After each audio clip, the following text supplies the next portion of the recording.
اعوذ باللہ من الشیطان الرجیم الحمد للہ رب العالمین والصلاۃ والسلام علی اشرف المرسلین سیدنا و نبینا محمد وعلی آلہ واصحابہ وازواجہ وذریاتہ واہل بیتہ اجمعین ومن تبعہ بإحسان الی یوم الدین اللہم اجعلنا منہم یا ارحم الراحمین اعوذ باللہ من الشیطان الرجیم رب اشرح لی صدری ویسر لی امری واحلل عقدۃ من لسانی یفقہوا قولی اللهم اجعل هذا لوجهك الكريم لا رياء فيه ولا سمع يا رب العالمين ربنا تقبل منا إنك أنت السميع العليم وتب علينا إنك أنت التواب الرحيم آمین یا رب العالمین والسلام علیکم ورحمۃ اللہ وبرکاتہ۔ الحمدللہ پچھلی نشست میں ہم لوگوں نے سورۃ النمل شروع کی تھی، آیت نمبر 19 تک ہم لوگ آئے تھے۔ آیت نمبر 19 بہترین دعا ہے جو سلیمان علیہ السلام اللہ سے کر رہے ہیں۔ رب اوزعنی ان اشکر نعمتک التی انعمت علی ولوالدی، اے میرے رب مجھے توفیق عطا فرمائے کہ میں شکر ادا کروں ان نعمتوں کا، اس نعمت کا جو آپ نے مجھ پر اور میرے والد پر نازل فرمایا۔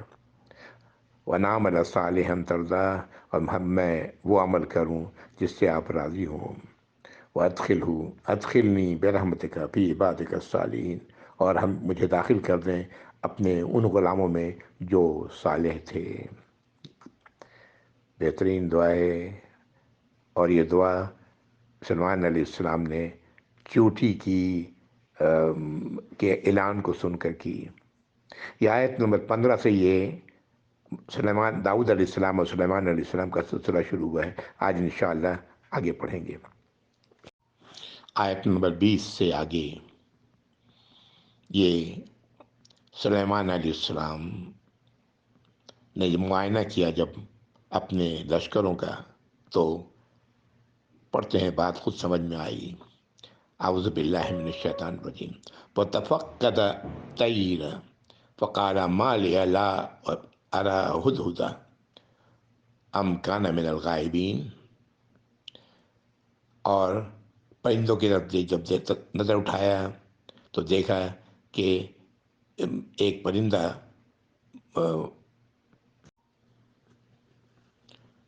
تو فرمایا کہ کیا بات ہے، میں نہیں دیکھ رہا ہوں ایک پرندے کو جو اس کا نام ہدہد ہے، یعنی پرندے کو، ہدہد کو نہیں دیکھ رہا۔ یہاں پر لفظ ہدہد آیا ہے۔ کیا وہ امکانہ من الغائبین، کیا وہ غائب رہنے وہ غیر حاضر ہے؟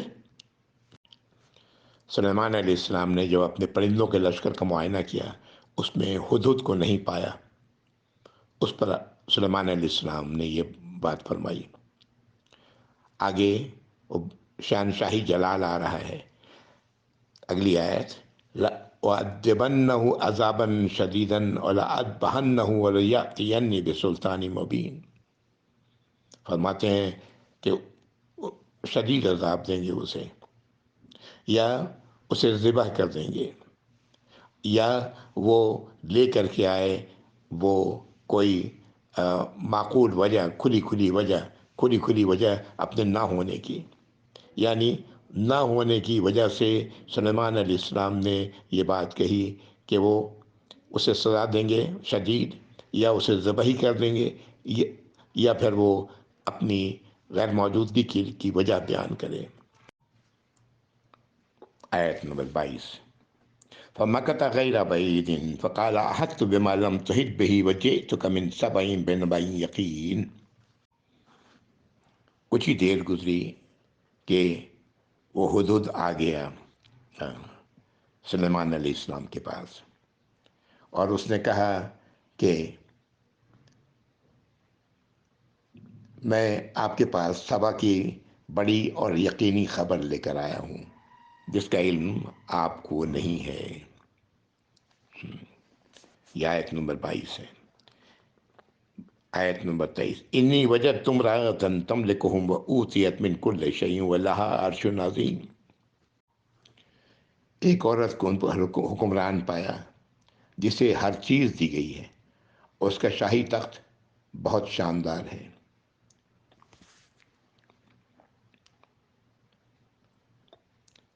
وجدتها وقومها يسجدون للشمس من دون الله وزين لهم الشيطان أعمالهم فصدهم عن السبيل وهم لا يهتدون۔ اور اس کی قوم کو اللہ کے بجائے سورج کو سجدہ کرتے پایا۔ شیطان نے ان کے کاموں کو ان کی نگاہوں میں خوبصورت بنا کر انہیں راہ راست سے روک رکھا ہے، اور وہ لوگ ہدایت پر نہیں ہیں۔ آیت نمبر 25، اللہ یسجدوا للہ الذی یخرج الخبء فی السماوات والارض ویعلم ما تخفون وما تعلنون۔ یہ ایک جملہ معترضہ بیچ میں آ رہا ہے، جس میں اللہ تعالیٰ فرما رہے ہیں کہ اللہ کے لیے سجدہ کیوں نہیں کرتے جو آسمانوں اور زمین میں چھپی چیزوں کو باہر نکالتا ہے، ان سب باتوں کا جاننے والا ہے جسے تم لوگ چھپاتے ہو اور جو ظاہر کرتے ہو۔ اگلی آیت 26، اس آیت یہ سجدہ تلاوت ہے، اس میں اللہ لا الہ الا هو رب العرش العظیم، اللہ ہی ہے کہ جس کے سوا کوئی الہ نہیں، اور وہ رب ہیں عرش عظیم کے۔ سجد وجہی للذی خلقہ وشق سمعہ وبصرہ بحولہ وقوتہ وتبارک اللہ احسن الخالقین۔ سجدہ تلاوت تھی، میں نے سجدہ تلاوت کی دعا پڑھی۔ ممکن ہے کہ آیت نمبر 25 اور 26 یہ اس پرندے ہدہد کا ہی قول رہا ہو جس نے ان لوگوں کو اللہ کے سوا سجدہ کرتے ہوئے دیکھ کر اس پر یہ بات کہی ہو۔ واللہ عالم، حقیقت تو بہرحال وہی ہے جو ان میں کہی گئی کہ اللہ کے سوا کوئی اور الہ نہیں، اور اللہ رب ہے عرش عظیم کے۔ آیت نمبر 27 اور 28 یہ سلیمان علیہ السلام جو فرما رہے ہیں وہ آ رہا ہے، قال سننظر اصدقت ام کنت من الکاذبین۔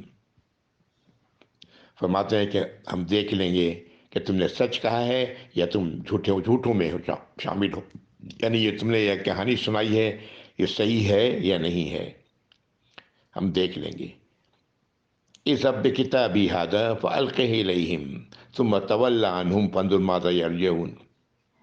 میری یہ تحریر لے کے جاؤ جو میں لکھ کے دے رہا ہوں، لے کے جاؤ، وہ وہاں جا کر ان پہ ڈال دو، ان لوگوں پر، پھر وہاں سے ہٹ جاؤ اور پھر دیکھو کہ وہ لوگ کیا، فانظر ماذا یرجعون، کہ وہ لوگ کس چیز کے ساتھ لوٹتے ہیں۔ یعنی یہ آپ نے سلیمان علیہ السلام نے کچھ تحریر کر کے دیا اور کہا کہ یہ لے کے جاؤ اور وہاں ان لوگوں کے اوپر، ملکہ کے اوپر جہاں دربار میں اس کو ڈال دینا اور وہاں سے ہٹ جانا اور پھر دیکھنا وہ لوگ کیا کرتے ہیں۔ آگے کی 3 آیات 29، 30 اور 31 یہ ملکہ سبا کی بات آ رہی ہے۔ قالت یا ایھا الملأ انی القی الی کتاب کریم، اور کہا اس ملکہ نے اپنے سرداروں سے اپنے دربار میں کہ مجھ پر ایک لکھی ہوئی چیز اور بزرگی والی چیز نازل کی گئی ہے، ڈالی گئی ہے میری طرف، اشارہ وہ اس خط کی طرف ہے جو سلیمان علیہ السلام نے دیا تھا۔ انہ من سلیمان وانہ بسم اللہ الرحمن الرحیم، بے شک وہ سلیمان کی طرف سے ہے اور بے شک اس میں لکھا کیا ہے کہ اللہ کے نام کے ساتھ جو رحمان اور رحیم ہے۔ اللہ تعالی علیہ واتونی مسلمین، اور یہ کہ سرکشی مت کرو میرے سامنے، مجھ سے سرکشی مت کرو اور فرما برداری اختیار کرتے ہوئے آ جاؤ۔ یہ آیت نمبر 31 تھی۔ یعنی سلیمان علیہ السلام کا وہ خط بسم اللہ الرحمن الرحیم سے شروع ہوا، جس کا ذکر ملکہ سبا نے اپنے، اور پھر پیغام یہ تھا کہ سرکشی مت دکھاؤ اور فرما برداری کرتے ہوئے آ جاؤ میرے پاس۔ یہ ایسے ہی خطوط نبی کریم صلی اللہ علیہ وسلم نے بھی اس وقت کی حکومتوں کو لکھے، یہ اور ایسے خطوط یہ موجود ہیں احادیث کی کتابوں میں، جو سلطنت روما کو لکھا گیا، بصرہ کو لکھا گیا، وغیرہ وغیرہ۔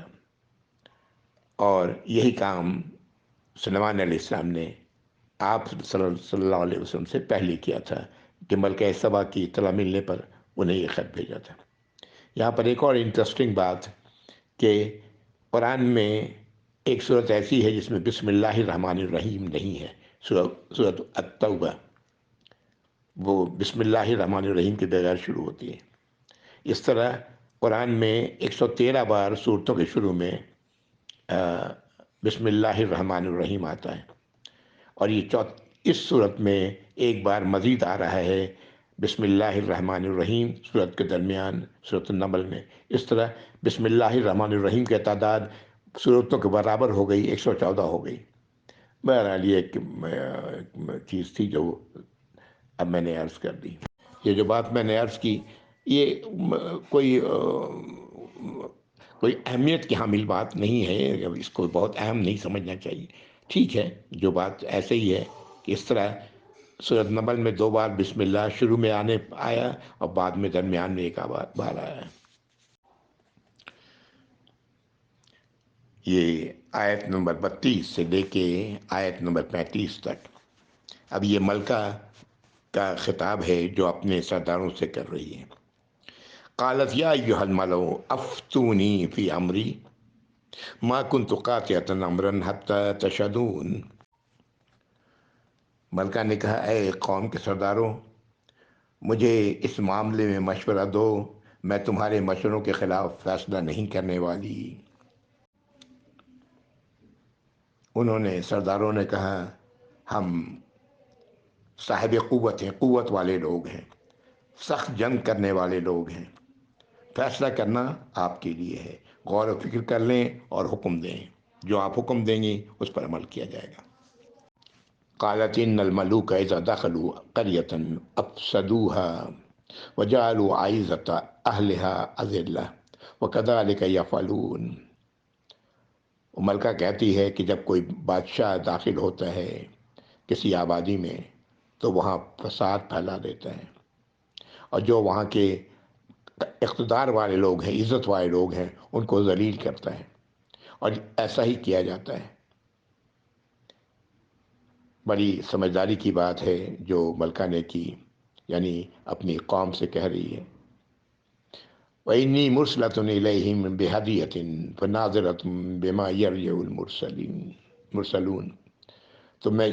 تو میں بے شک بھیج رہی ہوں تحفہ، ہدیہ، اور دیکھتی ہوں کہ یہ ہدیہ لے کے جانے والے کیا خبر لے کے آتے ہیں۔ یعنی ملکہ نے جنگ نہ کرنے کا فیصلہ کیا، اور وجہ بتائی کہ اگر وہ داخل ہو گئے، اور سلیمان علیہ السلام ظاہر ہے بڑی حکومت ہے ان کی، کہ اگر داخل ہو گئے تو وہ جو عزت والے لوگ ہیں ان کو ذلیل کر دیتے ہیں۔ تو میں یہ فیصلہ کر رہی ہوں کہ میں ہدیہ بھیجتی ہوں، تحفہ بھیجتی ہوں، اور دیکھتی ہوں کہ وہ تحفہ لے کے جانے والے کیا خبر لے کے آتے ہیں۔ یہ آیت نمبر 35۔ آیت 36 اور 37۔ فَلَمَّا جَاءَ سُلَيْمَانَ قَالَ أَتُمِدُّونَنِي بِمَالٍ فَمَا آتَانِيَ اللَّهُ خَيْرٌ مِّمَّا آتَاكُمْ بَلْ أَنْتُمْ بِهَدِيَّتِكُمْ تَفْرَحُونَ۔ اب وہ تحفہ لے کر آنے والے سلیمان علیہ السلام تک پہنچ گئے، اور اس پر سلیمان علیہ السلام نے فرمایا، کیا تم لوگ مال دے کر میری مدد کرنا چاہتے ہو؟ اللہ نے جو مجھے دے رکھا ہے وہ اس سے کہیں بہتر ہے جو اس نے تمہیں دیا ہے۔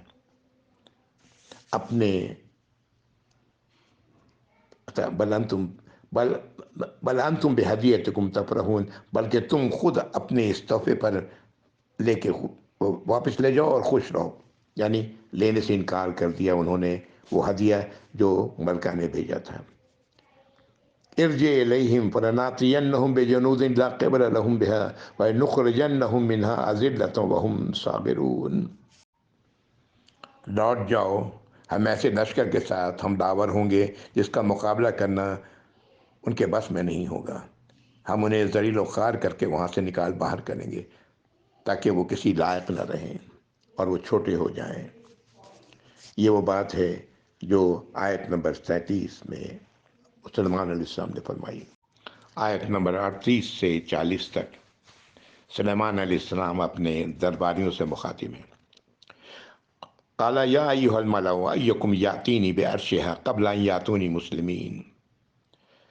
سلیمان علیہ السلام نے کہا، اے میرے سردارو، کون ہے تم میں سے جو لے کے آئے عرش ملکہ سبا کا قبل اس کے کہ وہ میرے پاس آئے، اپنے فرما برداری کے ساتھ میرے پاس آئے، یعنی فرما برداری کے اظہار کرتے ہوئے میرے پاس آئے، اس سے پہلے وہ عرش کون لے کے آئے گا؟ انہوں نے سوال کیا۔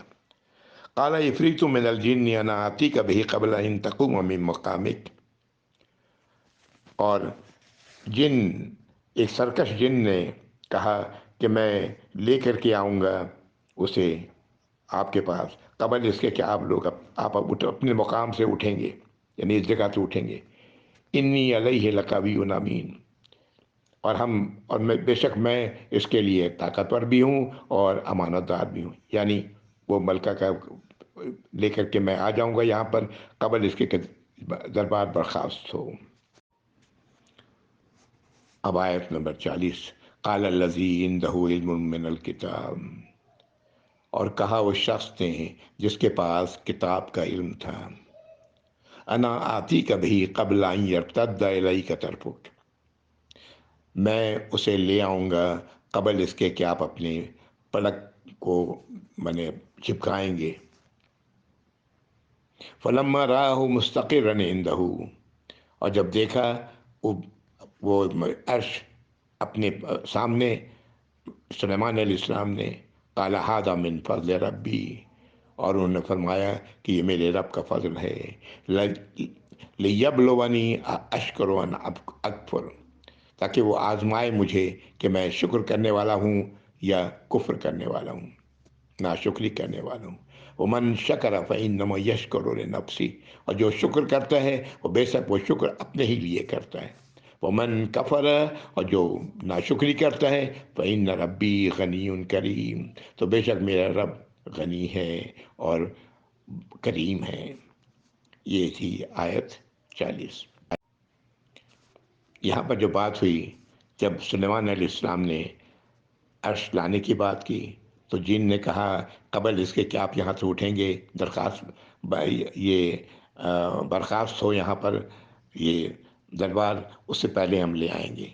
اور دوسرے شخص نے جو کتاب کا علم رکھتا تھا، وہ کون تھے، کیا تھے، کون سی کتاب کی بات ہے، یہاں پر یہ سب کچھ پوشیدہ ہے۔ لوگوں نے بات کی ہے اپنے اپنے تفاصیل میں، اپنے اپنے انداز میں، لیکن اللہ ہی بہتر جانتے ہیں۔ اور وہ عرش پلک جھپکتے ہی وہاں پہنچ گیا، اور پھر اس پر وہ شکر کے الفاظ ہیں جو سلیمان علیہ السلام نے کہے، اور ساتھ ہی یہ بھی کہا کہ جو شکر کرتا ہے اس کا فائدہ اسی کو ہے، جو ناشکری کرتا ہے اللہ تعالیٰ تو غنی ہے اور کریم ہے۔ ہم سب کو یاد رکھنی چاہیے یہ باتیں۔ ایمان والا ہمیشہ اللہ کے فیصلے پر شکر کرتا ہے۔ اس آیت نمبر 40 سے جو بات پتہ لگتی ہے کہ سلیمان علیہ السلام کے دور میں کسی چیز کو ایک جگہ سے دوسری جگہ منتقل کر لینا پلک جھپکتے میں ممکن تھا، تو شاید ہمارا آنے والا دور بھی ایسا ہو کہ کوئی چیز ایک جگہ سے دوسری جگہ اس طرح منتقل کی جا سکے۔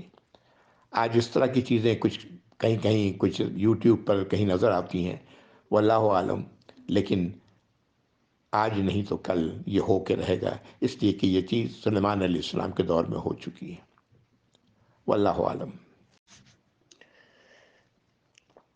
آیت نمبر 42، قال نکر لها عرشها ننظر اتهتدی ام تکون من الذین لا یہتدون۔ اب سلیمان علیہ السلام اب درباریوں سے کہہ رہے ہیں کہ اس تخت میں کچھ تبدیلی کر دو، تاکہ میں دیکھوں جب وہ آئے یہاں پر تو کہ وہ جو ہے اسے پہچان لیتی ہے، وہ ہے اسے ہدایت پانے والی میں سے ہے یا وہ ہدایت نہیں پانے والوں میں سے ہے۔ یہ آزمائش کے لیے سلیمان علیہ السلام نے اس کی کہ وہ وہ ملکہ اپنے اندر کس قسم کی خوبیاں رکھتی ہے، وہ اس کو جانچنے کے لیے انہوں نے یہ کام کی، یہ عرش میں تبدیلی کرنے کے لیے کہا کہ تخت میں تبدیلی کر دوں۔ فلما جاءت قیل ہاکذا عرشک، اور جب وہ آ گئی تو اس سے کہا گیا کہ کیا تمہارا عرش اسی طرح کا ہے؟ قالت کأنہ ہو، اس نے کہا یہ تو ایسا ہی ہے جیسے کہ وہی ہو۔ وَأُوتِينَا الْعِلْمَ مِن قَبْلِهَا وَكُنَّا مُسْلِمِينَ، اور اسے پہلے ہی علم دیا گیا تھا، وَكُنَّا مُسْلِمِينَ،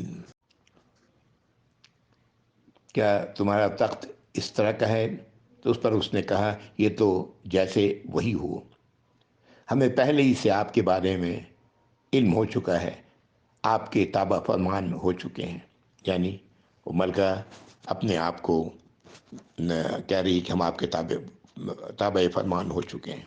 وَصَدَّهَا مَا كَانَتْ تَعْبُدُ مِن دُونِ اللَّهِ إِنَّهَا كَانَتْ مِن قَوْمٍ كَافِرِينَ، اور اسے روک رکھا تھا کہ وہ اللہ کے سوا کسی اور کی عبادت کریں، اس لیے کہ وہ ایک ایسی قوم سے اس کا تعلق تھا جو نافرمان تھی۔ یعنی قوم کی وجہ سے اپنے قوم کی دیکھا دیکھی وہ کر رہی تھی، ورنہ اس کے اندر صلاحیت تھی اور سمجھ تھی کہ وہ اللہ کو بحیثیت الہ پہچان سکے۔ یہ بات کہی جا رہی ہے۔ آیت نمبر 44، قیل لہا ادخل الصرح، اور اس سے کہا گیا کہ محل میں داخل ہو جاؤ، چلی جاؤ۔ فلما رأته حسبته لجة وكشف عن ساقيها، اور جب اس نے وہاں دیکھا کہ یہ حوض ہے، گہرا حوض ہے پانی سے بھرا ہوا، تو اس نے اپنے پنڈلیوں کو کھول دیا، اونچا کر لیا اپنے کپڑے کو۔ قال انه صرح ممرد من قواریر، فرمایا گیا، اسے بتایا گیا یہ تو شیشے سے منڈی ہوئی عمارت ہے۔ قالت ربی انی ظلمت نفسی واسلمت مع سلیمان للہ رب العالمین، اور وہ بے ساختہ بول پڑی کہ اے میرے رب، میں نے اپنے آپ پر ظلم کیا اور میں اسلام قبول کرتی ہوں اس سلیمان کے ساتھ، اللہ کی اطاعت و فرمانبرداری قبول کرتی ہوں جو تمام جہانوں کے رب ہیں۔ اور اس طرح وہ ایمان لے آئی۔ یہ سارا واقعہ آیت نمبر 44 سلیمان علیہ السلام کے حوالے سے تھا۔ سلیمان علیہ السلام کے اس واقعے سے کئی چیزیں معلوم ہوتی ہیں۔ سلیمان علیہ السلام اتنی بڑی قوت رکھنے کے باوجود ان دوسری قوموں کو اسلام کی دعوت انہوں نے دی، جیسے انہوں نے ملکہ سبا کو دیا ہے نا، اور جب وہ اسلام لے آئی تو الحمدللہ پھر یہ ملکہ سبا، چونکہ ان کے قوم میں بھی یہ غیر اللہ کی عبادت کی جاتی تھی، وہ بھی یہی کچھ کرتی رہیں، لیکن جب اس کے سامنے حقیقت سامنے آئی تو ماشاءاللہ ذہین عورت تھی، فوراً اس نے حقیقت کو تسلیم کر لیا اور اس بات کو مان لیا کہ اللہ کے سوا کوئی اور نہیں جس کی عبادت کی جائے۔ ان آیات سے سلیمان علیہ السلام کی بادشاہت کا پتہ لگتا ہے، کس طرح وہ انسان، جن اور پرندوں پر ان کی حکومت تھی۔ یہاں سے یہ بھی پتہ لگتا ہے ان کے دور میں تعمیری کام کتنا زبردست ہوا ہے کہ ملکہ نے سمجھا گزرتے ہوئے صحن پر سے کہ یہ پانی ہے، اور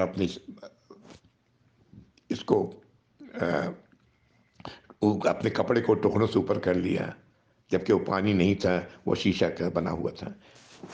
بہرحال یہ ایک ایسا دور رہا ہے جب یہ سب کچھ، اتنی ساری ترقیاں ہوئی ہیں انسانوں کے درمیان۔